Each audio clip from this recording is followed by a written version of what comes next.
Alors, je vais vous parler des intelligences multiples. Avant, je vais me présenter un tout petit complément d'information.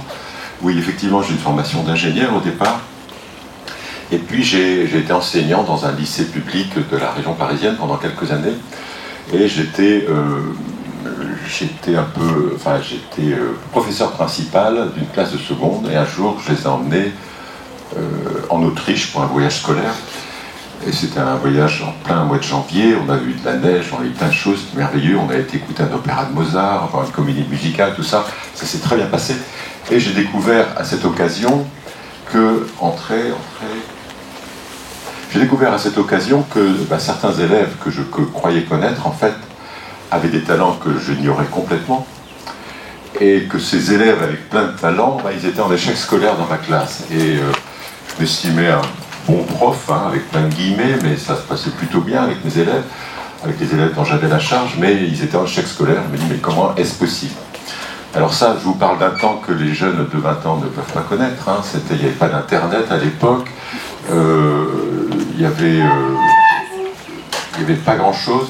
Et donc j'ai voulu en savoir plus avec une note de bas de page d'un bouquin, et je me suis retrouvé en Californie à un congrès où il y avait quelque chose d'autre qui se passait, une autre approche pédagogique.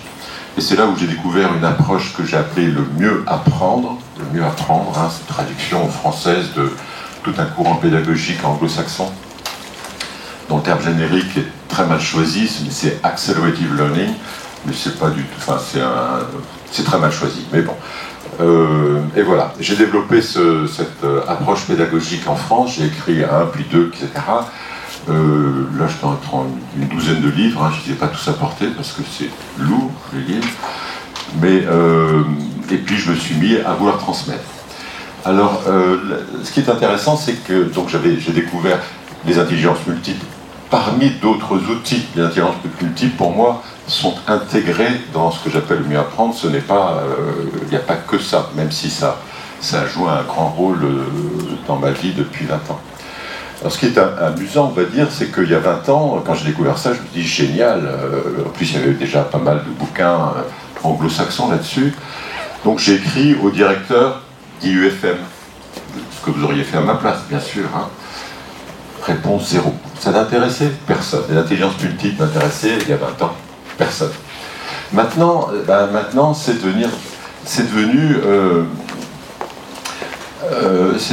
comment dire, maintenant c'est beaucoup mieux connu, mais avec tous les effets pervers que ça peut avoir. C'est-à-dire, on en parle dans les journaux, dans les magazines, il y a des choses, des machins, et parfois je suis un peu agacé parce que on trouve tout et n'importe quoi sur les intelligences multiples. C'est-à-dire que quelqu'un lit un truc, 5 minutes, un article sur l'intelligence multiple, et il se croit spécialiste en intelligence multiple. Et ça, c'est donc publié. Alors maintenant, quelqu'un dit, intelligence multiple, en fait, il y en a 10. Bon, ou un autre dit, non, il y en a 9. Non. Howard Gardner, qui a créé ce concept, il a eu une démarche de scientifique, il en a déterminé 8 points. Là on trouve tous les effets pervers d'Internet, c'est-à-dire que les gens parlent des intelligences multiples comme de bien d'autres choses, un peu à tort et à travers, et pas toujours de manière très pertinente. C'est pour ça que dans mes recherches, et je le fais beaucoup plus que je ne faisais au départ, je fais en sorte de m'appuyer uniquement sur des chercheurs, parce que c'est la seule manière d'être crédible. Celui qui dit, finalement, il y a 10 intelligences multiples, c'est sa petite lubie du jour, et il en fait un business, et puis il gagne de l'argent. Bon, est-ce qu'il a raison, est-ce qu'il a tort? Peu importe. Mais lorsqu'on veut être crédible, je crois, que ça soit pour les intelligences multiples, ou bien pour les neurosciences, qui font... tout le monde parle des neurosciences maintenant, tout le monde a des diplômes en neurosciences, Et la seule manière d'être crédible, surtout les neurosciences appliquées à l'enseignement, à l'éducation, c'est de s'appuyer sur des recherches précises. Sinon, on peut dire tout et n'importe quoi, mais ça devient un acte de foi.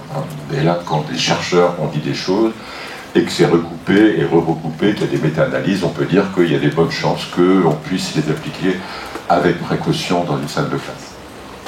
Ceci pour éviter également un peu les dérives. S'il y a des enseignants ou des futurs enseignants parmi vous, on lit plein de choses sur les neurosciences, on dit « Ah, l'idée est géniale, je vais l'appliquer demain, mais bon, est-ce que c'est vraiment crédible ?» Allez toujours à la source. Hein, j'ai développé depuis quelque temps un blog thématique, et à chaque fois, je donne les références précises des chercheurs qui ont émis cette idée, et ils le font toujours avec une grande précaution. Donc, dans cette introduction, j'essaie de vous exprimer toutes les précautions qu'il faut avoir pour faire du travail de qualité. Parce qu'on est à une époque où un peu à la fois les charlatans, les gens qui réfléchissent peu, ont tendance à prendre la première idée qui chope, qui semble à la mode, et puis à en faire du business. Un bon exemple, par exemple, c'est pour déterminer les intelligences multiples, que je vais vous rappeler dans un instant, Howard Gardner est strictement contre les tests. Et j'ai un article de lui en français qui l'exprime. Et il n'empêche que des personnes françaises qui se disent spécialistes en intelligence multiple prônent l'utilisation des tests et ils les envoient à tort et à travers. Et ça m'agace. Hein. On se réfère aux chercheurs et non pas à une application un peu vague. Ça, c'était mon mouvement d'humeur pour commencer. Mon léger agacement à voir un outil qui est extraordinaire et qui peut être facilement dévoyé. Alors pour vous dire, les intelligences multiples, ce que j'aime bien, comme d'ailleurs les autres outils pédagogiques que je propose, c'est que c'est ultra simple à comprendre. Si vous avez fait des études en sciences de l'éducation, tout ça, on a dû vous parler de l'intelligence. Et l'intelligence, il y a plein de théories sur l'intelligence, et la plupart, moi, je ne les comprends pas. J'avoue, je ne les comprends pas. Elles sont souvent sous un format quaternaire, hein, les trucs et les machins, et puis les choses et les bons, et puis on cherche des combinaisons entre les deux. Pour moi, c'est très difficile.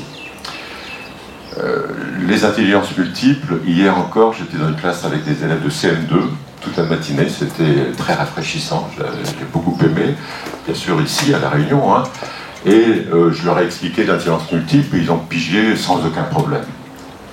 En Australie, j'ai vu des enfants de grande section maternelle, donc qui étaient avant la lecture, avant tout ça, et qui avaient parfaitement pigé le concept d'intelligence multiple. Bien sûr, pas avec des mots complexes, hein, de chercheurs, mais avec les notions qui sont derrière. Et ça, pour moi, c'est très important d'avoir une approche des intelligences multiples qui soit compréhensible par tous.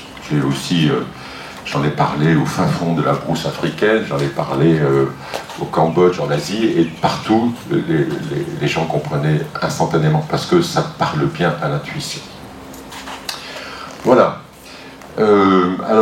Pour terminer cette pseudo-introduction, quand on travaille avec des enseignants en métropole, sur les intelligences multiples, 3 jours c'est bien, hein, 3 jours c'est bien. Là c'est 1h30, c'est juste pour vous donner envie ou pour vous donner quelques pistes, mais ce que j'aime beaucoup aussi dans cette théorie, c'est qu'on la comprend en 5 minutes, même quand on est en grande section maternelle, et puis après avoir écrit, là j'ai écrit 3 bouquins ou plus sur les intelligences multiples, j'ai pas fini d'épuiser le sujet, et de loin. Donc c'est à la fois très riche, très simple à comprendre. J'aime bien ce genre de choses, ce genre d'outils. Voilà. Bon, je vous ai pas encore désespéré, là, c'est bon. Je continue. Bon, alors, ce que je vous propose, voilà, c'est une découverte des intelligences multiples, ou bien un rappel des intelligences multiples à ma manière, hein, quelques premières pistes d'application pédagogique, comment on peut les appliquer d'une manière simple et facile, en appuyant en partie sur des travaux de Gardner également. Et puis, approfondissement, on n'aura bien sûr pas le temps d'approfondir beaucoup d'intelligences multiples, mais peut-être quelques pistes intéressantes. Et puis s'il reste quelques minutes, j'aimerais vous parler sur le thème sur lequel je travaille, que je développe actuellement, qui s'appelle l'enrichissement cognitif, en m'appuyant sur un Américain, Eric Jensen, qui est devenu un passeur entre les neurosciences incompréhensibles et la salle de classe, ou la salle de formation. Voilà. Et il fait un travail, je trouve, magnifique. Je m'inspire de ses travaux. Je prépare un livre et je prépare des formations là-dessus. Donc j'aimerais peut-être, en avant-première, vous en parler, vous donner quelques pistes. En particulier, Jensen s'est intéressé également donc à l'enrichissement cognitif et puis à ces écoles américaines, hein, puisqu'il est américain, où des écoles qui passent d'un niveau extrêmement bas au niveau résultat scolaire, et 2 ans après, ils sont en résultat scolaire extrêmement haut, alors il va chercher les clés, quoi. Et il trouve des clés intéressantes. Donc ça aussi, ça fait partie de ces travaux et sur lesquels je travaille bien. Je vais vous poser une question, et si la réponse est oui, vous levez la main, si la réponse est non, vous ne levez pas la main. Ça va? Bien, qui parmi vous est intelligent, levez la main.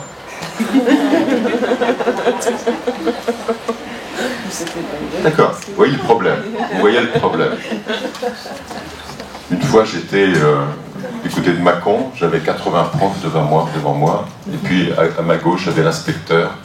J'ai posé cette question, aucun prof n'a levé la main. Et puis après un long moment, j'ai vu l'inspecteur qui levait la main, parce que quand on est inspecteur, on est censé être un peu...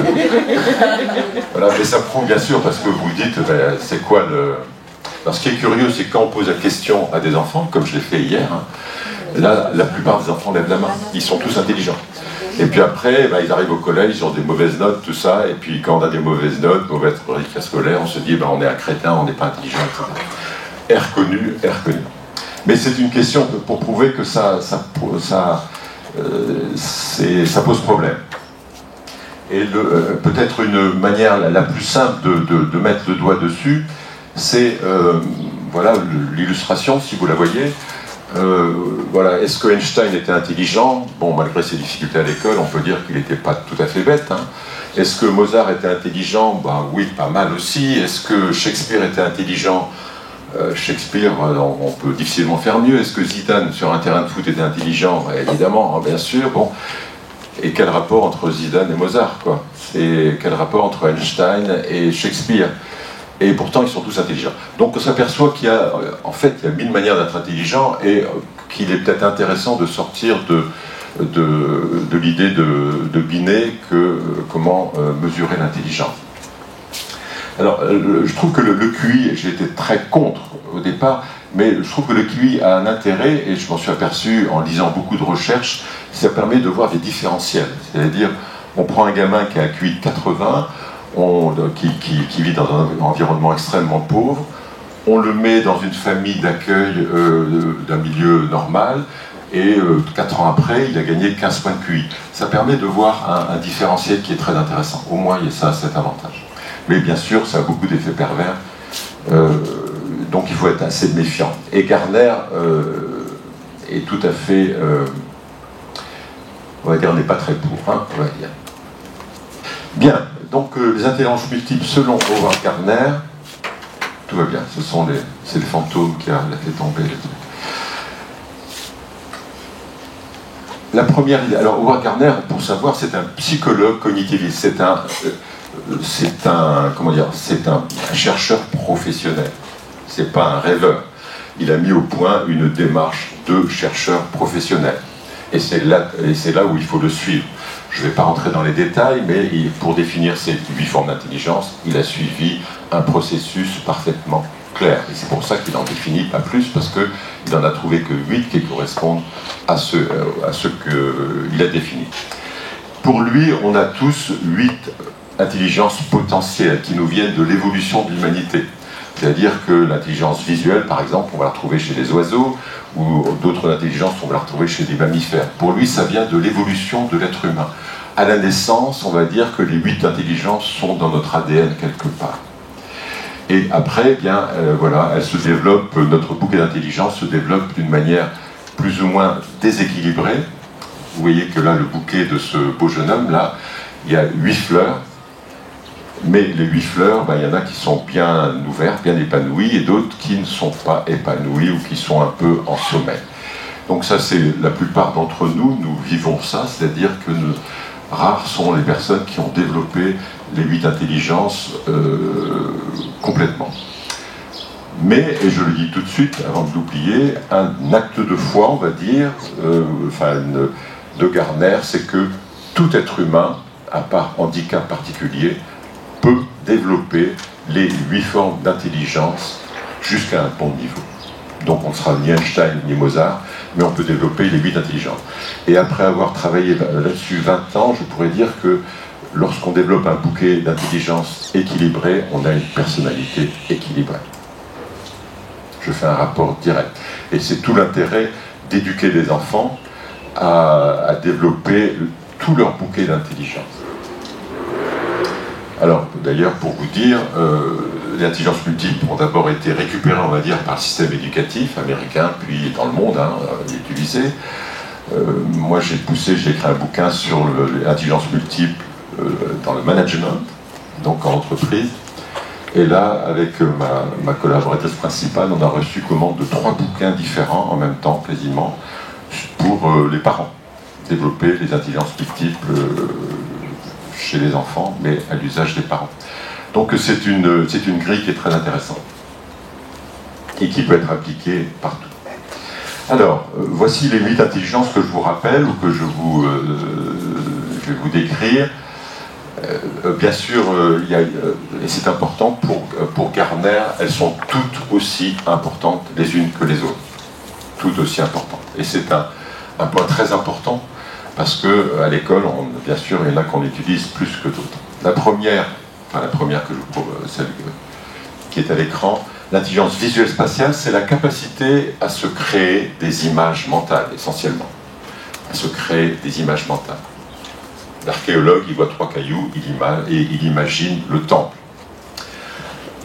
Et, sont reliés à l'intelligence visuelle spatiale les couleurs, les images, tout ce qui est image. Mais aussi, surtout, les images mentales. Ceux qui développent cette intelligence à un plus haut point, ça peut être par exemple les artistes, les cinéastes, les décorateurs d'intérieur, etc. La deuxième, corporelle kinesthésique, il y a souvent des contresens sur cette intelligence. On pense que c'est bouger son corps, c'est utiliser son corps de manière fine. C'est-à-dire que c'est une intelligence, par exemple, qui est essentielle à un chirurgien. Ce n'est pas uniquement les sportifs qui ont l'intelligence corporelle kinesthésique. Un chirurgien, par exemple, ou quelqu'un qui fait d'un biologiste, qui fait de la micro, quelque chose, de la micro, qui répare les montres, tous ces gens-là ont besoin d'utiliser leur corps de manière extrêmement fine. C'est cette intelligence corporelle kinesthésique. Kinesthésique, ça veut dire avoir conscience des mouvements de son propre corps. Troisième intelligence, verbale linguistique, donc c'est l'intelligence des mots qui sont lus, qui sont écrits, qui sont parlés. On a souvent remarqué que c'est l'une des 2 intelligences qu'on utilise massivement dans nos systèmes scolaires. C'est-à-dire les mots, il y a le prof qui parle, il y a les bouquins, il faut écrire, il faut gratter, il faut prendre des notes, etc. Il y a quelques années, j'étais en Inde, dans une université indienne où j'étais élève, et j'ai rencontré une indienne qui, outre, elle était extrêmement belle, mais en plus, elle était extrêmement intelligente. Elle m'a montré ses cahiers d'université. Ces cahiers d'université, il n'y avait aucun mot, il n'y avait que des dessins. Elle prenait tous ses cours, elle les transcrivait sous forme de dessins. C'était extraordinaire. C'était extraordinaire. Mais voilà, elle s'était affranchie, on va dire, de la tyrannie des mots qui sont partout. De même, l'intelligence logique mathématique, donc la logique, mathématique, c'est tout ce qu'on va trouver dans les sciences, bien sûr, et la logique, on va la trouver partout, aussi bien en histoire, en géographie, en français, pour l'étude de texte, c'est de la logique, aussi en philosophie. C'est très important cette intelligence, mais elle est un peu surabondante. Donc, et puis bien sûr, vous savez que c'est un outil de classement, de tri des élèves, tout ce qui est logique mathématique.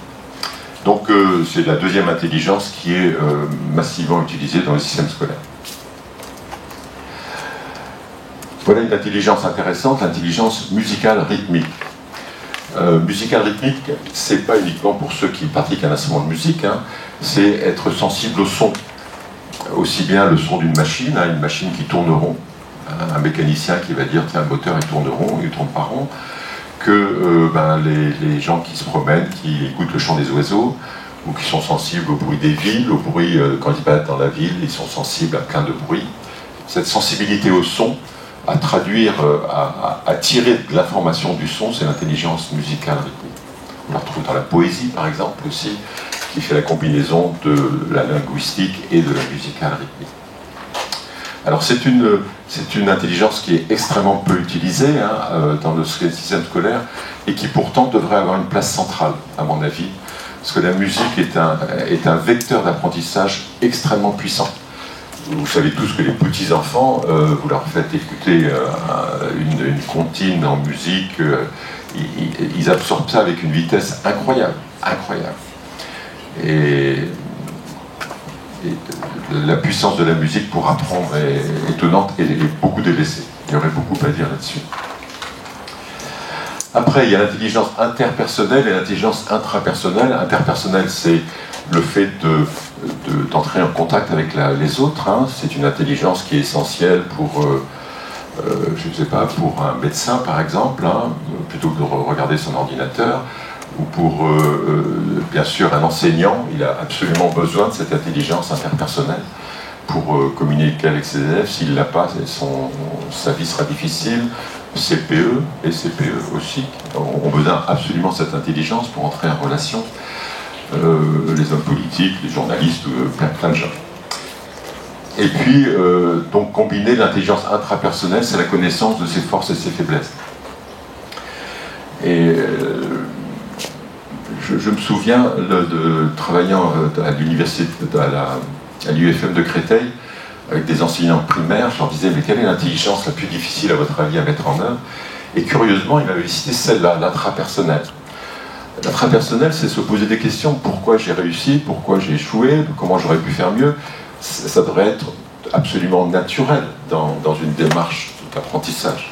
Et pour ces enseignants, c'était impossible à utiliser. C'était très surprenant. Voilà, et la huitième qui a été rajoutée par Garner au bout de quelques années, l'intelligence naturaliste, qui a deux composantes.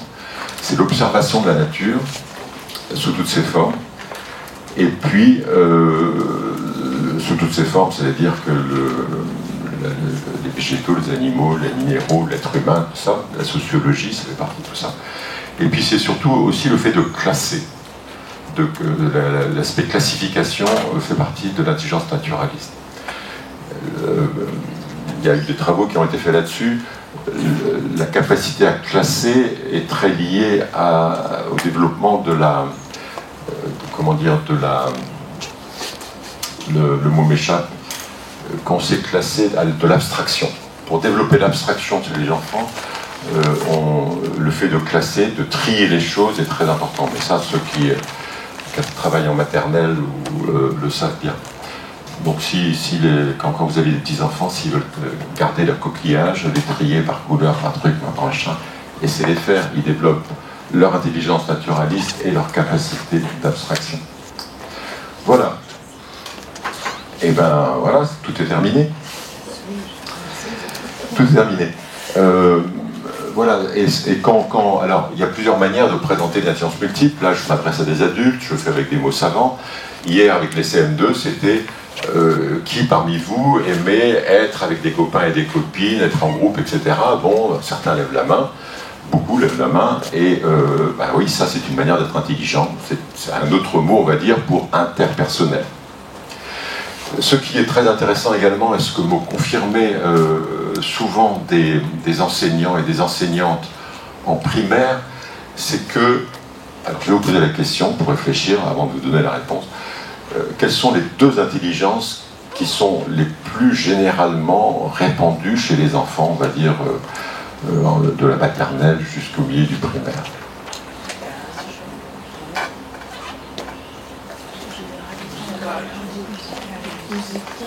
Pardon? Musical, oui, musical. Pardon?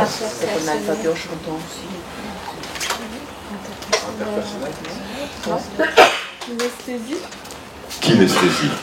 Le corps et la musique, c'est deux vecteurs essentiels pour les enfants. Et bien souvent, vous savez qu'on les plante sur une chaise 8 heures par jour, et la musique ou le son, ils n'en ont pas beaucoup. Donc, alors, vous voyez le problème, c'est-à-dire que c'est ce que... comment dire, avant que le mot neurosciences devienne à la mode, on va dire, ou courant, donc il y a 20 ans, quand j'ai créé mon premier bouquin, j'ai traduit une expression de ce Eric Jensen dont je parlais tout à l'heure, l'apprentissage compatible cerveau. Compatible cerveau. Leur cerveau, à ces enfants, tout ce qui est leur moyen de choper de l'information, c'est le mouvement et la musique. Voilà. Et un apprentissage compatible cerveau, c'est utiliser ces deux vecteurs essentiels pour leur faire apprendre des choses. Et bien souvent, lorsque les enseignants soit ne le savent pas, soit ne veulent pas, eh ben, ils sont plantés sur une chaise et c'est du pur verbal linguistique ou c'est du pur logique mathématique. Donc il faut expliquer, et puis souvent les enseignants comprennent l'intérêt. Voilà. Alors je vais faire une petite pause, je vais vous poser une question qui est un peu une clé, même si elle n'a pas de rapport avec... Quoi qu'elle a un rapport aussi, elle a un rapport direct avec l'intelligence multiple. Je me base sur une étude américaine. Alors bon, les Américains, ils sont différents de nous, c'est sûr, hein, mais il y a un Américain qui s'est intéressé au temps d'attention d'un adulte quand ils écoutent quelqu'un parler. Ce qui est bien le cas de ce que vous faites actuellement. Bien. À votre avis, alors on va faire un sondage vite fait, bien fait. Alors, à votre avis, combien de temps un adulte peut rester concentré à écouter quelqu'un, un adulte, hein, pas un adolescent, ni un enfant, un adulte peut rester concentré à écouter quelqu'un parler plus d'une heure, levez la main. Plus d'une heure, merci. Entre 50 et 60 minutes. D'accord. Entre 40 et 50 minutes. Entre 30 et 40 minutes. Bien, entre 20 et 30 minutes. Entre 20 et 30 minutes. Hein. Entre 10 et 20 minutes. Les avis sont partagés. Hein. Entre 10 et 20 minutes. Entre 5 et 10 minutes. Moins de 5 minutes. Oui, alors, bon, c'est statistique, etc. Ça dépend de la personne qui parle, etc.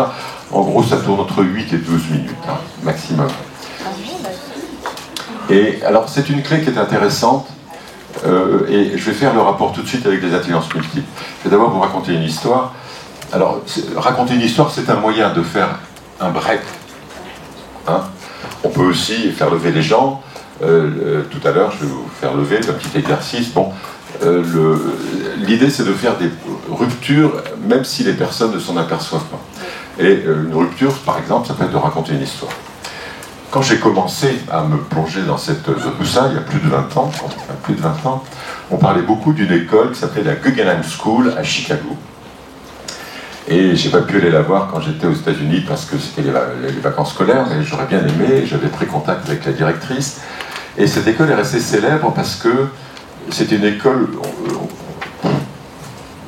pourrie, on va dire, hein, pourrie, d'un quartier pourri de Chicago. Il y a bien longtemps qu'il n'y avait plus aucun blanc, il n'y avait que donc des portoricains, des noirs, enfin comment on dit maintenant, des afro-américains. Et l'école était à l'avant-dernier rang au point de vue académique. Et la directrice, qui était une femme de caractère, a voulu sauver son école parce qu'on allait fermer l'école tellement c'était catastrophique, plus des problèmes d'absentéisme, de drogue, de machin. Enfin bon.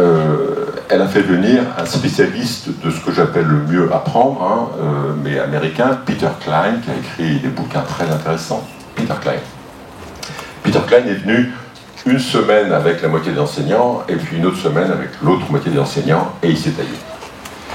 2 ans après, l'école était au second rang au niveau académique, en maths, en lecture, dans les grandes matières, on va dire, les plus... Bon.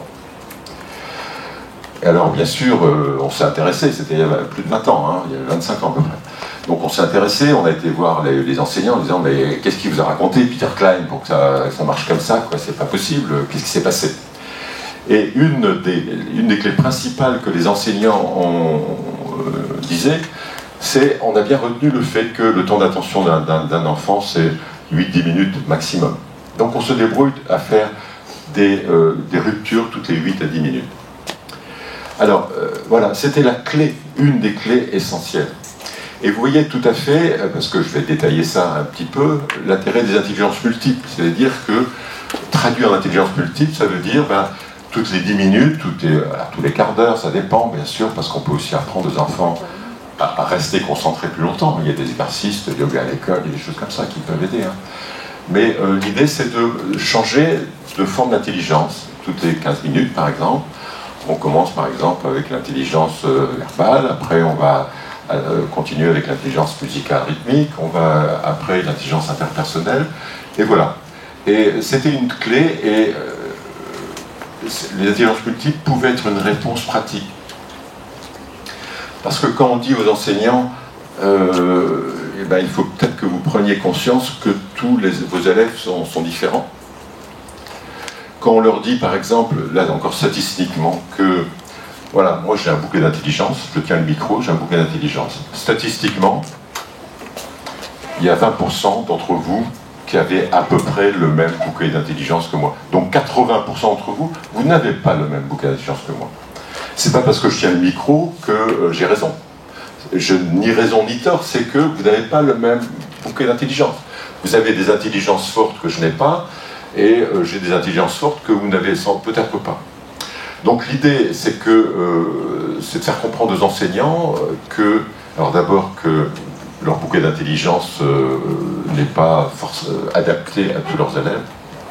Et puis quand ils disent, avec mes 35 élèves, ce que vous voulez que je fasse, ils sont bien obligés de m'adapter, on peut leur parler intelligence multiple en disant, vous pouvez aborder les choses avec d'autres formes d'intelligence pour toucher les intelligences fortes des enfants à des moments au moins régulièrement. C'est une première approche que je vais détailler un tout petit peu. C'est une première approche pédagogique. C'est l'idée d'approcher avec un sujet de manière différente. Je vous donne un exemple. J'ai dirigé chez Retz un guide intelligence multiple. Et voilà un exemple. Bien sûr, c'est mieux présenté, sur la Première Guerre mondiale. C'était le cycle 3, la Première Guerre mondiale. Et donc, dans ce guide, on propose 8 portes d'entrée sur des grands thèmes du programme, le programme officiel, quand il ne change pas trop vite.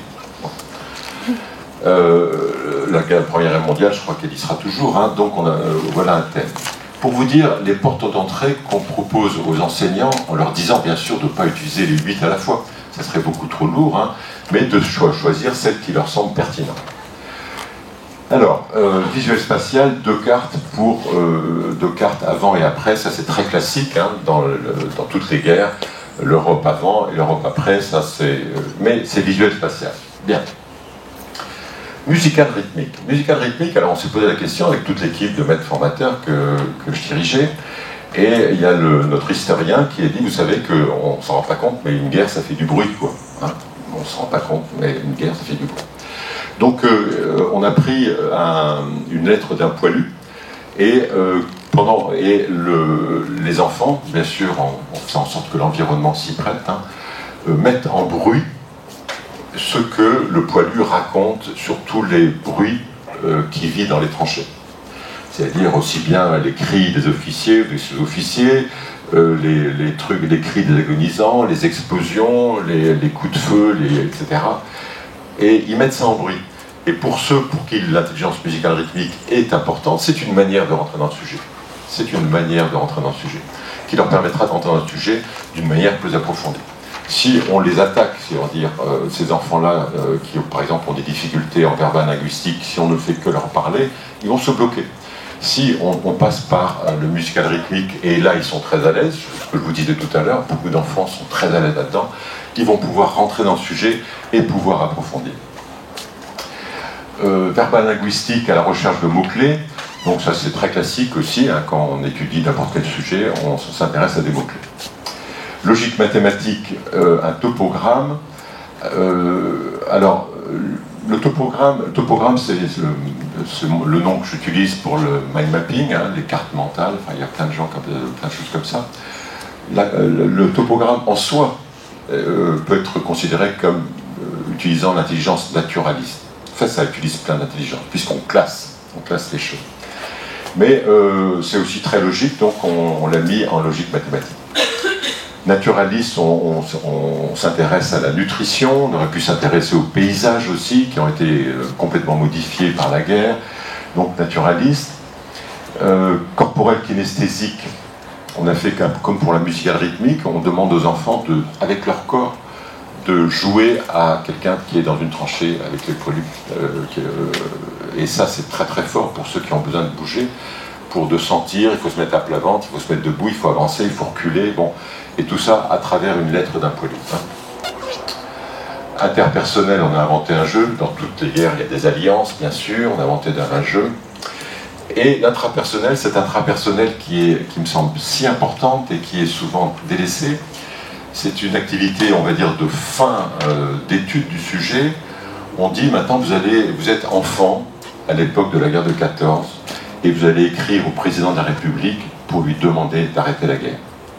Donc là, ils vont utiliser tout ce qu'ils ont appris, ils ont utilisé leur trip, on va dire, d'enfants, se mettre à la place des enfants de l'époque, avec leurs connaissances qu'ils ont acquises sur la guerre de 14, pour dire « Monsieur le Président, je vous demande d'arrêter la guerre parce que mon père, parce que mon frère, parce que mes oncles, parce que ma maman qui pleure tous les soirs, etc. » Et donc, ils vont intégrer d'une manière personnelle ce qui était un sujet complètement en dehors d'eux. Voilà. Vous voyez que avec une approche intelligence multiple, on peut enrichir un sujet, et je vais dire n'importe quel sujet. Hier, il y avait un café éducatif que j'ai animé avec beaucoup de bonheur à Canopée, et le thème c'était la différence et le handicap. Bon, réfléchir avec une quarantaine de personnes sur la différence et le handicap, j'aurais proposé de réfléchir d'une manière intelligence multiple, c'est-à-dire en utilisant différentes intelligences, de la musique, du visuel, du verbal. Et c'est très intéressant ce qui est sorti, parce que en particulier la musique a fait ressortir des choses extraordinaires. Si on n'était pas passé par cette intelligence musicale, on aurait eu des choses beaucoup moins intéressantes. On va parler musique, je vais faire un interlude musical. Je vais vous faire écouter une musique, mais ça dure entre 3 et 4 minutes, hein, c'est pas trop long, qui parle, on va dire, de l'enseignant et de l'élève. C'est un sujet intéressant, hein, ici, dans ce lieu. Mais il n'y a pas de parole. Il y a juste la guitare qui joue le rôle, on va dire, de l'enseignant, du prof, de celui qui sait, du formateur, enfin, celui qui sait, du parent, tout ce qu'on veut. Et puis le banjo qui joue le rôle de l'élève, qui annote, qui répète, qui fait des fausses notes, etc. Alors, bon, quelque chose comme ça. Et cette musique raconte une histoire, donc je vous propose de l'écouter. Alors, je n'en ferai pas de commentaires après, les commentaires vous pourrez vous les faire tout seul, mais les leçons qu'on peut en tirer sont extrêmement vastes, surtout lorsqu'on s'intéresse à l'éducation. Je vais vous faire écouter cette musique.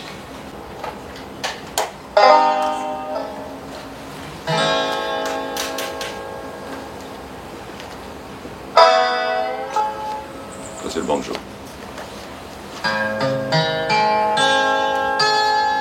La guitare.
l'histoire, non, qui est racontée?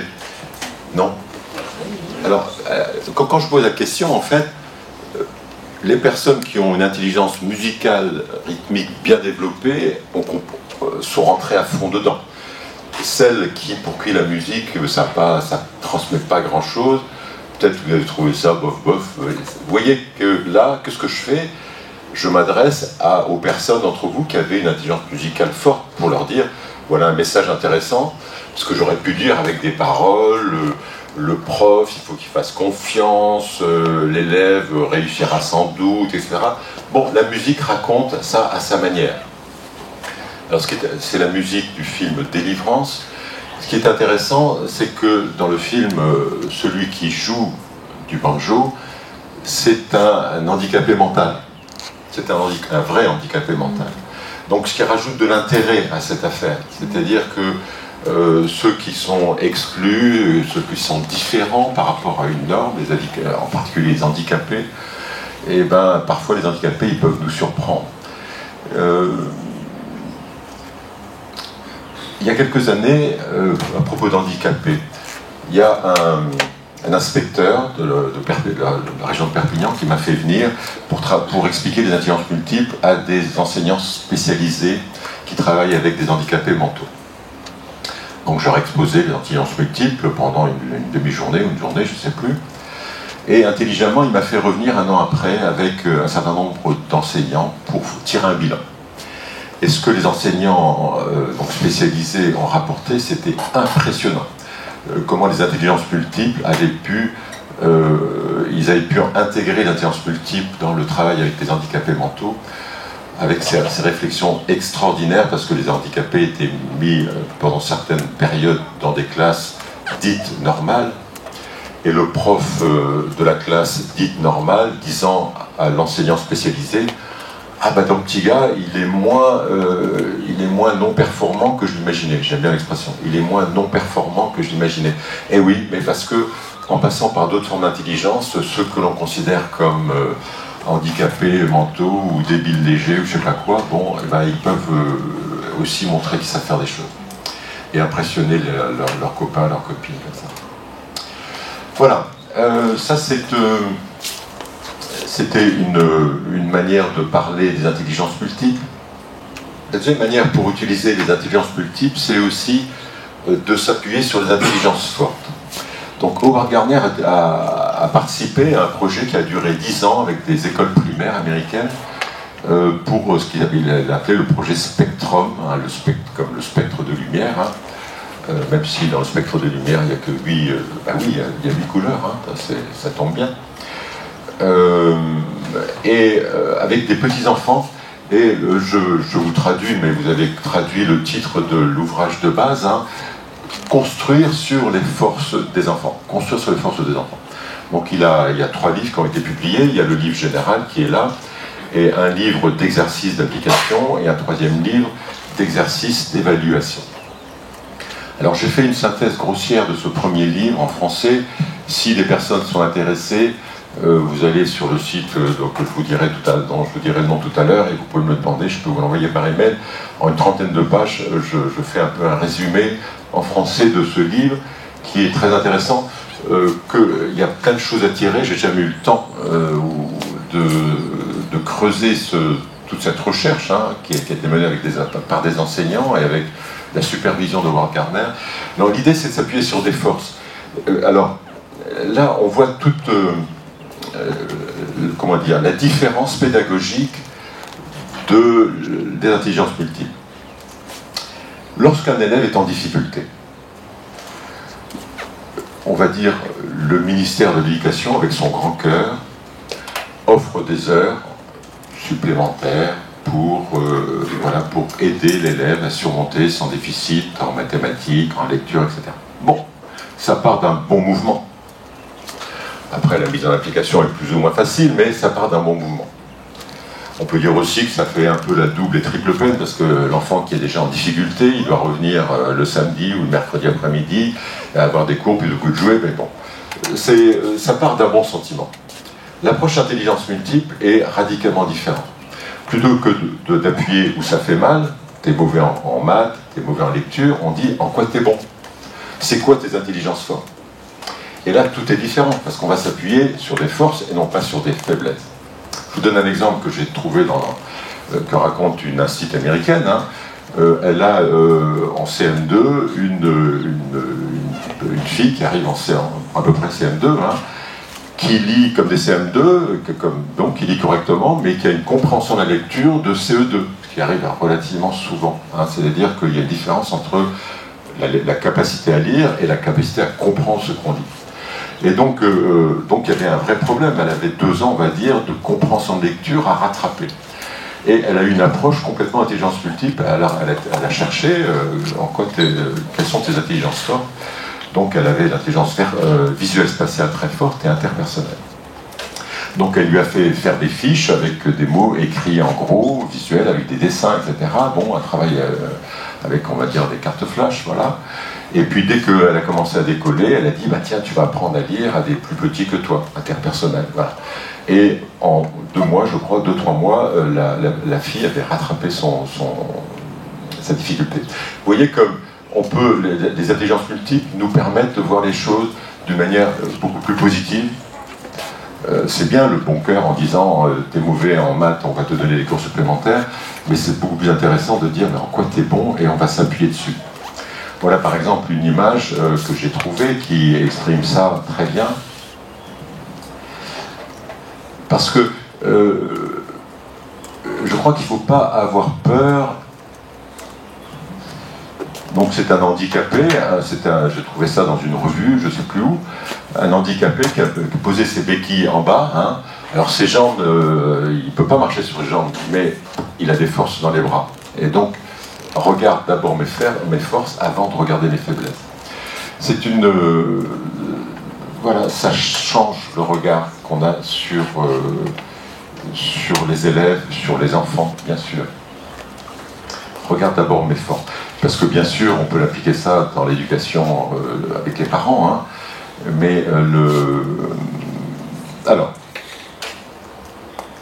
comment repérer les intelligences? Je vous ai dit que les tests n'étaient pas un bon plan. Comme vous êtes assis depuis un long moment, je vais vous faire découvrir comment, si vous voulez bien vous lever, c'est non traumatisant. Hein, juste, est-ce que tu peux venir dans le micro?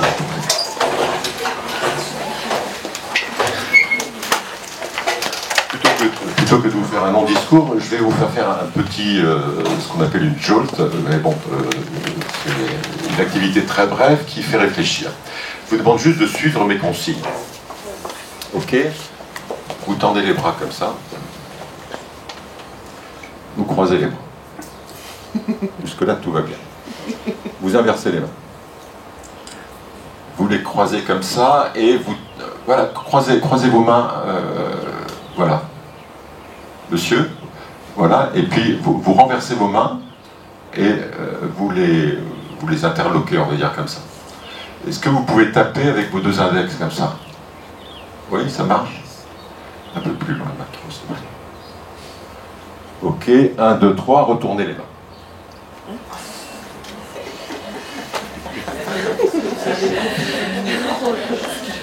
Ah, qu'est-ce qui s'est passé? Pourtant, les consignes étaient simples, hein, c'est des consignes de CP quasiment. Et pourquoi? Qu'est-ce qui s'est passé là? Qu'est-ce que vous n'avez pas fait? Voilà, c'est ce qu'on appelle une jolt. Une jolt, c'est un mot anglais qui veut dire une secousse. C'est juste pour faire prendre conscience de quelque chose. En fait, vous avez mal observé. Vous avez mal observé. Bon, je vais le refaire. Il y a certains qui ont compris. Certaines qui ont compris. Donc on tend les bras comme ça. On les croise. On retourne les mains. On les interloque. Très important. On touche les doigts. On se gratte le front, par exemple, ou on dit levez un peu plus. Voilà, levez un peu plus la main, s'il vous plaît. Et voilà, et hop, 1, 2, 3, on retourne. Qu'est-ce que j'ai fait? C'est-à-dire que quand j'enlève ma main, mais je la remets en fait à l'envers. Je triche. Et comme ça, je peux retourner. Essayez comme ça pour vous voir, si vous savez tricher. Donc vous tapez, vous vous grattez la tête, mais vous mettez la main de l'autre côté, comme ça, et on peut retourner. D'accord? Alors, qu'est-ce que ça veut dire? Asseyez-vous, merci. D'abord, ça vous permet de vous lever 2 minutes, c'est bien. ça c'est pour vous transmettre quel est le but pédagogique, c'est de vous faire comprendre que le meilleur moyen de repérer les intelligences multiples, c'est de bien observer.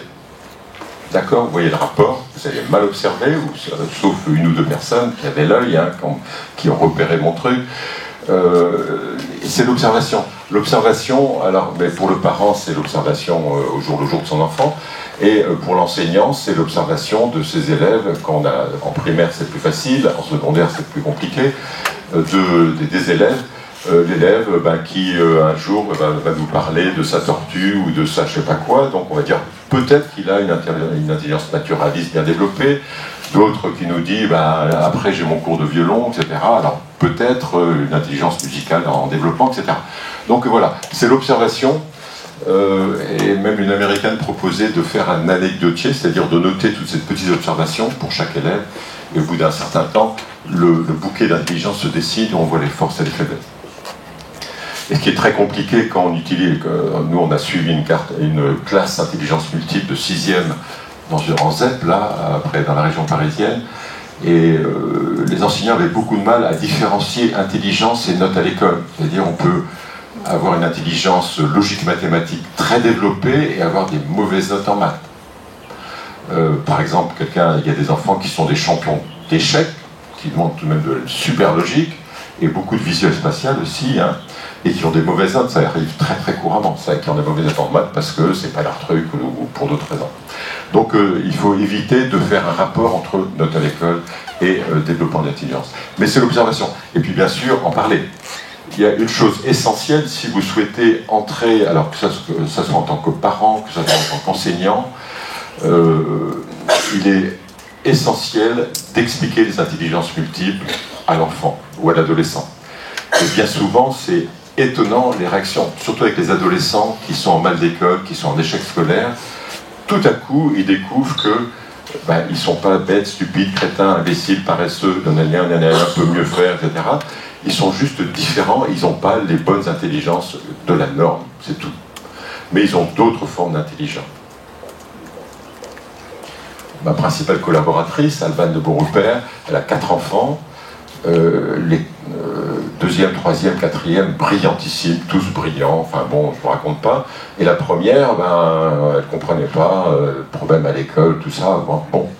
Et puis elle m'a entendu parler un jour dans une conférence, en fait, sa première, c'était une artiste pure, quoi. Et donc l'école, c'était vraiment pas son truc, parce qu'elle n'avait pas les bonnes formes d'intelligence. Et dès qu'elle a compris ça, il suffit de réorienter, d'expliquer à l'enfant qu'il n'a pas les bonnes formes d'intelligence qu'on demande à l'école, et de voir comment il peut compenser. C'est exactement comme un handicap. Hein, un enfant handicapé, il doit apprendre à compenser, à vivre avec son handicap. Et pour ces enfants qui sont différents, je ne parle pas des 10, des différents 10, des TDAH, tous ceux qui ont des problèmes cognitifs, tous ces enfants qui sont différents, qui sont un peu mieux reconnus maintenant, en fait, il est important de mettre l'accent sur leurs forces et de leur faire comprendre que dans le système scolaire dans lequel ils vivent, ils ont un handicap, mais on peut les aider à le surmonter, à vivre avec. Hein. Voilà. Je vais, dans quelques minutes, je vais vous passer la parole de manière structurée.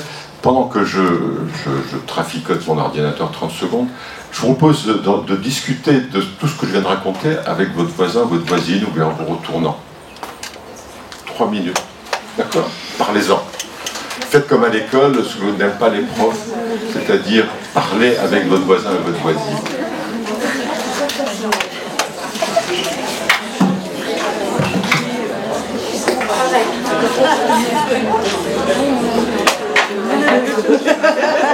On a l'habitude d'échanger un peu.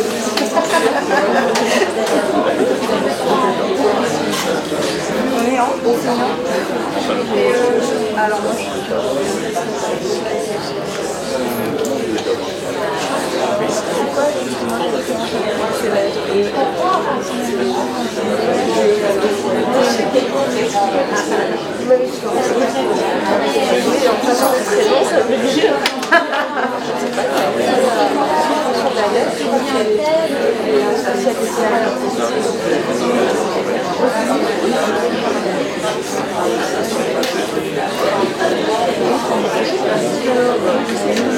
Bon,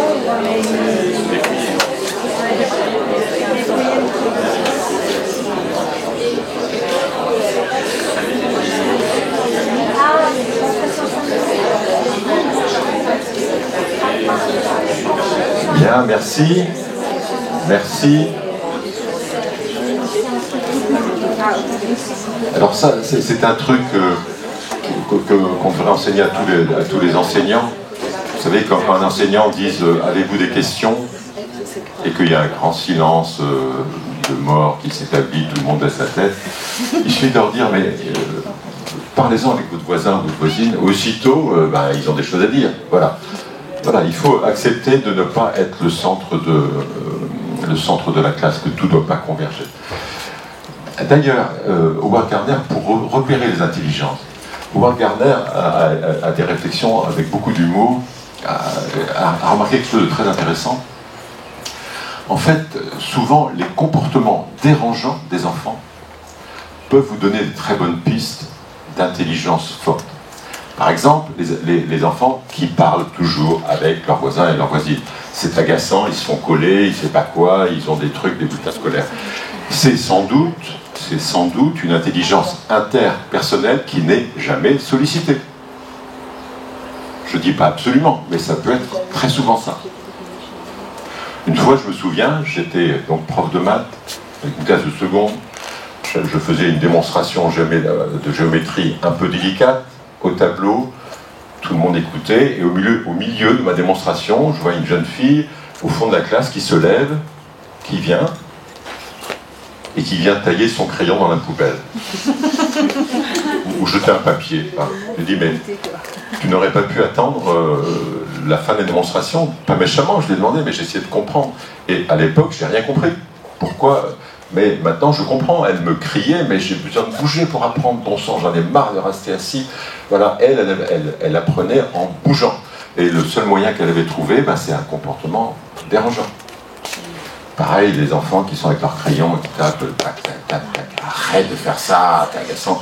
Peut-être que leur intelligence musicale rythmique aurait besoin d'être sollicitée de temps en temps. Donc les comportements dérangeants peuvent être considérés comme peut-être des bonnes pistes. Et il y a aussi, et moi j'ai des images d'élèves qui me viennent à la tête, l'enfant qu'on a l'impression toujours dans la lune, toujours en train de rêver, tout ça.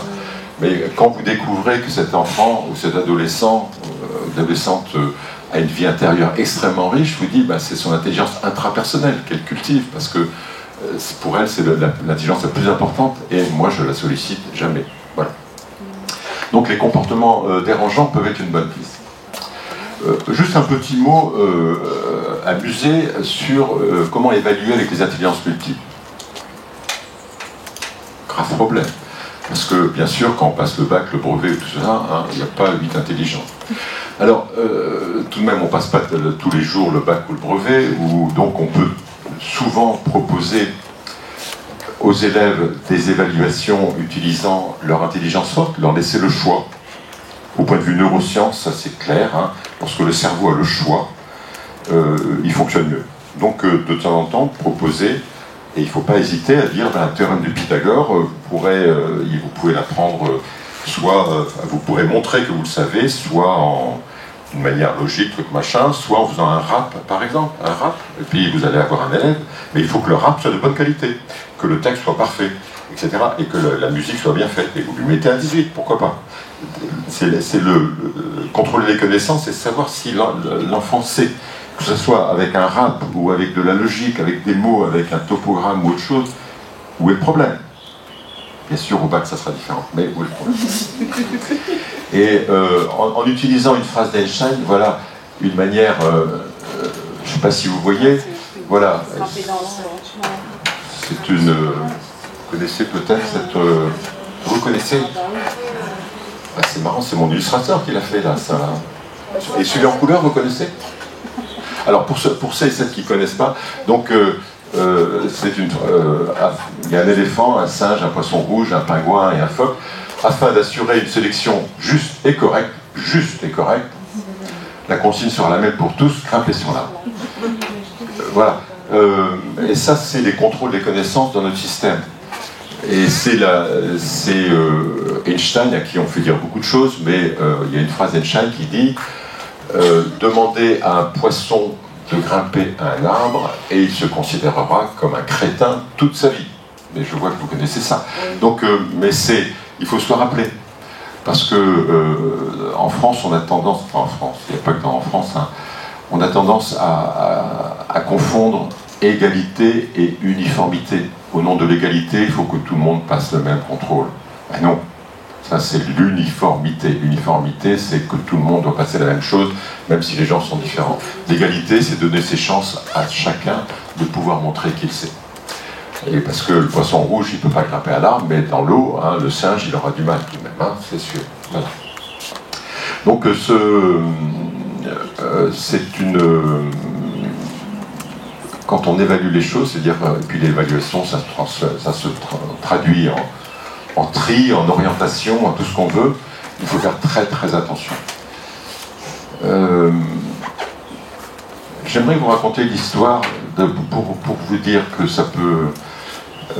j'ai écrit un livre chez Hachette qui s'appelle « À l'école des intelligences multiples », et quand j'écrivais, c'était le début des mails, hein, j'ai reçu un message par courrier électronique, début d'Internet, d'un monsieur qui m'a raconté un petit peu sa vie. Il avait 35 ans, et il m'a dit « Ma scolarité a été une souffrance, d'un bout à l'autre.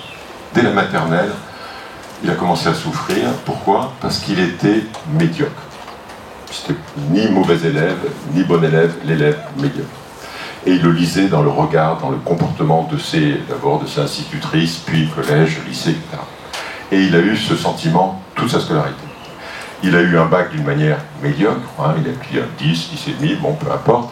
Il a été à l'université faire un cursus rapide, court, et il m'a dit, là aussi, j'ai ressenti de la part des profs ce regard vis-à-vis de l'élève médiocre. Il est entré dans la vie professionnelle, dans une entreprise de publicité, et un jour son patron lui a dit, François, puisqu'il s'appelait François, je te laisse carte blanche pour le prochain projet, mener le projet. Bon. Il a dit, je peux faire à ma manière, tu fais à ton manière, t'es le boss. Et son projet a marché d'une manière extraordinaire.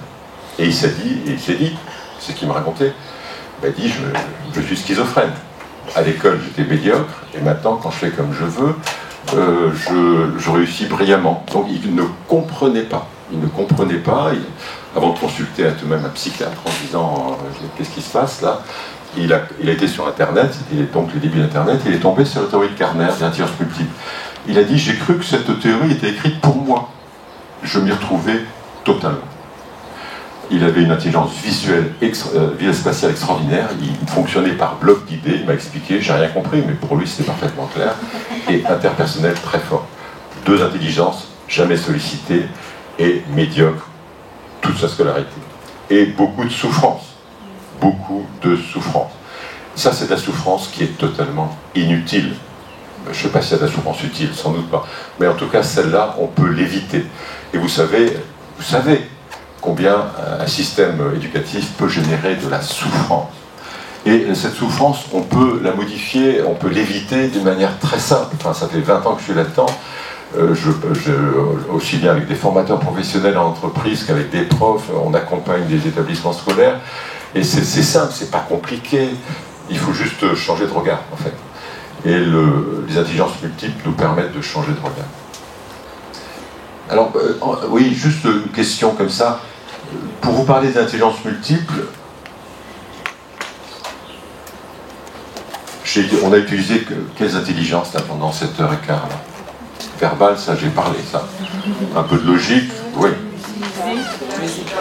Musical, oui. Interpersonnel un petit peu, voilà. Intrapersonnel, j'aurais dû vous demander de réfléchir. J'espère que ça vous a bougé quelque part dans la tête. Kinesthésique un petit peu aussi. Bon, voilà. C'est l'idée qu'on peut, quand on a cette grille, on se dit, quand j'aborde un sujet, on peut l'aborder avec cette grille d'intelligence. Et ça peut être n'importe quel sujet. Donc l'enrichissement pédagogique, tel que... Il faut voir que ce concept qui a été défini par cet Américain, Eric Jensen, s'appuie essentiellement sur des recherches en neurosciences. Dans ses bouquins, quasiment chaque phrase, il y a un petit numéro avec la référence de la recherche sur laquelle il s'appuie. Et c'est une recherche crédible, hein, C'est pas un délire de, je sais pas quoi, c'est des chercheurs qui sont reconnus, la plupart des recherches sont publiées en anglais, donc c'est plus facile. Donc l'idée, c'est que l'enrichissement pédagogique, c'est modifier le cerveau. C'est modifier le cerveau, le recabler, ou l'aider à se développer avec un point de départ et un point d'arrivée. C'est-à-dire que si, je vous parlais tout à l'heure, un enfant avec un QI de, je sais pas, 85 et qui passe un QI de 110 par exemple, il y a eu enrichissement. C'est le différentiel qui est intéressant. Et s'il y a eu enrichissement, en fait, il y a eu quelque chose qui s'est passé dans le cerveau. Je ne rentre pas dans les détails, mais c'est très intéressant de voir qu'est-ce qui se passe dans le cerveau. Il y a 20 ans, il était clair que quand on était adulte, on perdait des neurones et qu'on ne pouvait pas en fabriquer. Depuis 1 an ou 2, ça a été confirmé maintenant, on crée des neurones tous les jours, même adultes, même jusqu'à l'âge de 75 ans, on crée des nouveaux neurones. Et donc on peut agir sur le développement du cerveau. Le cerveau, quand on apprend, s'alourdit dans les 6 heures. Il s'alourdit, il prend du poids. Bon, donc tout ça, ça passe là-dessus. Donc c'est intéressant, c'est le contrat. L'idée, c'est de partir d'une situation donnée, qu'elle soit bonne ou mauvaise. On peut prendre un excellent élève et voir comment on peut enrichir. Ce qui est intéressant, c'est le différentiel. C'est ça le concept d'enrichissement pédagogique. Donc ça agit sur des neurotransmetteurs qui ont des effets positifs sur le cerveau, qui ont des effets positifs sur les comportements, parce que les neurotransmetteurs, quand le cerveau se recable différemment, les comportements changent. Hein. On sait maintenant que les comportements peuvent être liés à des modifications du cerveau, comme également ça peut être lié à des changements dans le biotope. Hein. Le biotope a une influence sur le comportement très, très importante aussi, on l'a découvert. Et donc au bout du compte, ça agit sur les capacités cognitives. Donc cet enrichissement cognitif a un effet en cascade. Il faut savoir qu'on peut l'utiliser à tout âge, c'est-à-dire que l'enrichissement cognitif, on peut en parler avec des malades d'Alzheimer, hein, c'est-à-dire que comment on peut enrichir avec les vieux qui sont bloqués devant leur télé toute la journée, il n'y a pas que les vieux d'ailleurs, même un enfant qui regarde 3 heures par jour la télé, le fait de lui montrer que c'est intéressant de jouer, c'est un enrichissement cognitif. Et son cerveau va biologiquement se transformer. Vous voyez l'idée. Ça peut s'appliquer à tous les types d'enfants, et ça peut s'appliquer à la maison dès la petite enfance, à l'école et dans les activités extrascolaires. Alors, il faut bien comprendre que l'enrichissement cognitif a un effet de remédiation. Je vous pose une question de réflexion. À votre avis, combien d'enfants, en moyenne statistiquement, dans une école, on va dire normale, combien d'enfants dans une école normale, on va dire primaire, ont des cerveaux abîmés? C'est-à-dire qu'ils ont le cerveau s'est mal développé sous certains effets dont on pourrait parler. 5%. Combien? 5%. 5%. Entre 40 et 60%. Et dans certaines écoles, c'est plus de près de 90% que de 40%. C'est-à-dire qu'ils sont abîmés. Et alors, ce qui est un problème, effectivement, alors parce qu'on peut voir toutes les raisons pour lesquelles ils ont été abîmés, et c'est très intéressant parce que à travers les recherches, on voit plein de critères qui font que le cerveau des enfants est abîmé, surtout dans la toute petite enfance, et même in utero, on peut abîmer le cerveau d'un enfant. Mais heureusement, on va dire, il y a ce qu'on appelle la neuroplasticité qui permet, et sur lequel s'appuie l'enrichissement pédagogique, qui permet en fait de recabler, on va dire guérir, au moins en partie, le cerveau des traumatismes qu'il a vécu. Et c'est extraordinaire. Peut-être que vous ne savez pas, mais par exemple, il y a des enfants auxquels on est obligé d'enlever un lobe cérébral entier pour des problèmes d'épilepsie. Si on fait l'opération avant 2 ans, l'enfant n'a quasiment aucune séquelle. De 2 à 4 ans, il commence à avoir des séquelles et on ne fait jamais l'opération pour un enfant qui a plus de 6 ou 7 ans, parce qu'après il y a trop de séquelles. Et c'est dire que dans la petite enfance, le cerveau est d'une malléabilité extraordinaire, d'une neuroplastie extraordinaire. C'est-à-dire que lorsque le cerveau est abîmé, il est très intéressant de le recabler, de le soigner, de le guérir le plus tôt possible. dès la maternelle, avec des programmes adaptés, bien sûr avec des gens compétents pour ça. On ne peut pas laisser cette charge aux enseignants qui ont 30 enfants à se charger. Et bien sûr, dans un but de prévention, c'est aussi bien. C'est ça l'idée d'enrichissement pédagogique. Alors, qu'est-ce qu'on peut faire? Et ça clôturera. Je vais vous donner 7 pistes. Et vous allez voir, il y en a qui sont assez surprenants. Donc, comment, en particulier dans les écoles, comment on peut créer un enrichissement pédagogique à distinguer de l'enrichissement événementiel. Vous emmenez vos élèves en voyage scolaire, c'est un enrichissement événementiel. C'est bien, mais ce n'est pas un enrichissement sur le long terme. Là, on parle d'un enrichissement sur le long terme. Et les 7 facteurs principaux qui ont été relevés par les chercheurs, le premier, c'est l'activité physique. L'activité physique est essentielle pour bien apprendre. Et ça,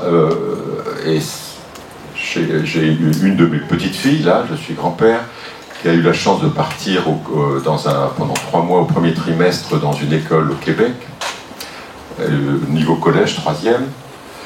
Et les enseignants et enseignantes de cette école de filles, ils avaient 1 heure d'activité physique tous les jours. Et l'activité physique forte, tous les jours. Et c'était une démarche volontaire. Parce que les chercheurs vous disent qu'on apprend mieux lorsqu'on a une activité physique forte. Et dire, tu as chahuté en classe, tu seras privé de récréation, c'est une aberration, bien sûr. Alors on dit pourquoi c'est parce que ça déclenche des neurotransmetteurs particuliers. Et là, il faut faire très attention, en particulier aux enfants qui sont mal en EPS. Les enfants qui ont du mal à vivre l'EPS, ou qui trouvent des bulletins médicaux pour éviter l'EPS, les filles, souvent, il faut leur trouver d'autres activités pour qu'elles puissent faire de l'activité physique. Ça aide leur cerveau à bien apprendre. Voilà, c'est un des principes d'enrichissement pédagogique qui n'est pas forcément, c'est un euphémisme, intégré. Deuxième, des apprentissages nouveaux et motivants.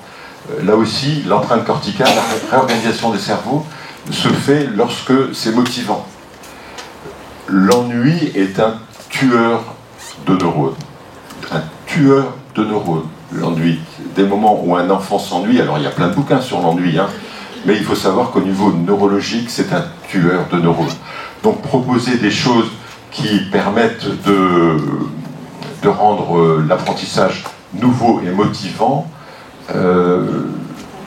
c'est très important. Alors par exemple, donner du choix, donner de la différenciation, vous connaissez le terme, maintenant c'est bien connu dans l'éducation nationale, différencier les apprentissages, et puis possibilité d'accélération, et ça c'est plus compliqué, c'est-à-dire qu'un élève qui est très bon dans une matière, qui puisse aller dans les cours de la classe suivante, suivre, il a envie d'apprendre, et lui permettre que ça soit possible. Et là, c'est motivant parce que il n'est pas dans l'ennui. Il y a tellement d'enfants qui s'ennuient à l'école parce que, ou dans certains cours, parce qu'ils sont d'un niveau avancé. Voilà. Une complexité. Alors ça, c'est les fabricants de jeux vidéo qui ont bien compris ça. Il faut une complexité qui soit adaptée, c'est-à-dire quand c'est trop facile, c'est l'ennui, et quand c'est trop difficile, c'est désespérant. Et donc il faut une complexité. Le cerveau est fait pour gérer la complexité. Je vous prends un tout petit exemple. Les parents avec leur petit bébé à la naissance, qui leur parlent petit bébé, oh mignon petit bébé, etc. Au bout de 2 ans, les enfants ont acquis 200 mots. Les parents qui leur parlent dès le départ avec des phrases complexes, avec des phrases riches, avec tous les temps, au bout de 2 ans, ils ont 900 mots. Ils ont 4 fois plus de mots. Parce que le cerveau est fait pour décrypter la complexité. Bien sûr, dans des contextes, il faut expliquer, il faut parler à l'enfant en faisant les choses, en lui expliquant. Mais en tout cas, la complexité, il ne faut pas en avoir peur. Parce que le cerveau est fait pour... En plus, il aime ça, la complexité, à condition qu'elle ne soit pas désespérante. Voilà, alors comment faire pour un environnement riche, des variétés, des défis, des projets, se lancer dans les arts. J'ai une vidéo extraordinaire là sur sur la danse, tout ce qui est en dehors du commun, quoi. Aller à l'école, truc machin, etc. On fait toujours la même chose, le même programme.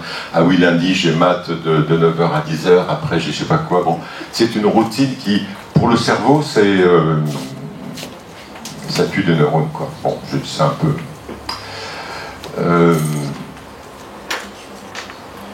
Voilà, j'ai encore 4 minutes. Alors, voilà peut-être un point le plus essentiel, peut-être, le plus grand tueur de neurones, c'est le stress. Et surtout, le stress dans la petite enfance. Jusqu'à 5 ans en particulier, disaient les chercheurs, il faut un stress ultra modéré sur l'enfant. Visser l'enfant en disant je vais t'apprendre ce que c'est la vie avant 5 ans, d'abord c'est inutile, mais ça bousille son cerveau. Le stress, c'est une réaction normale à quelque chose à un danger. Hein. C'est comme ça que le stress, on l'a intégré. Et si, je voulais juste expliquer le principe. Un petit enfant qui vit, parce qu'il voit à la télé des choses qu'il ne devrait pas voir, ou qui voit ses parents se disputer en permanence, il vit dans un stress permanent.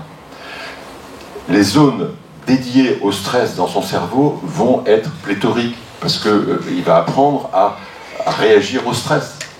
Et donc, les zones du stress, il y a des zones du stress, hein, qui sont nécessaires pour survivre, hein, vont se développer beaucoup trop au détriment d'autres zones langagières ou visuelles, et du coup l'enfant va mal développer son cerveau. C'est ce genre de problème qui peut se voir au niveau cérébral.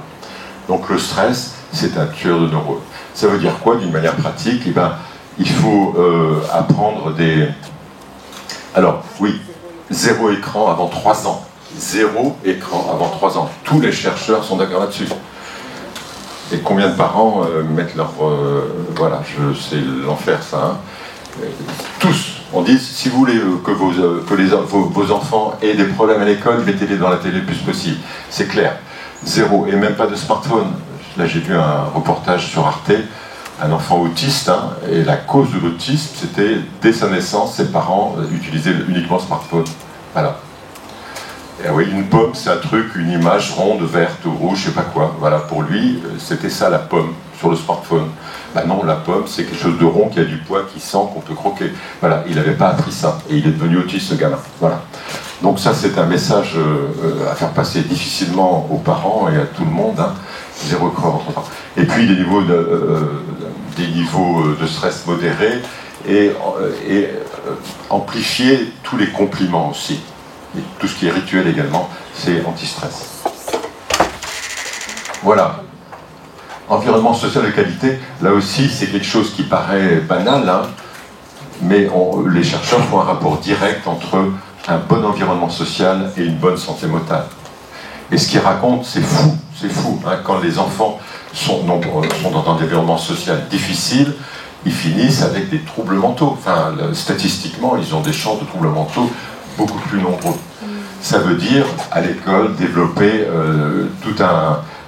que la vie sociale soit importante avec des tutorats, du coaching, des clubs sportifs, et puis ce sentiment où les anglo-saxons sont bien meilleurs que nous, un sentiment d'appartenance.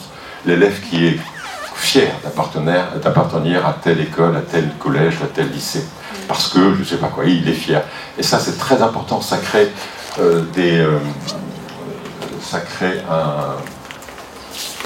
un enrichissement pédagogique. Voilà. Alors, les 2 dernières choses, on pourrait en parler énormément également, hein, l'alimentation. On sait que ça fait des ravages également. Donc, il faut apprendre aux parents, aux enfants, à la cantine, tout ça, à une bonne alimentation. Que l'eau est la meilleure des boissons. Bref, je passe, mais vous connaissez ça sans doute.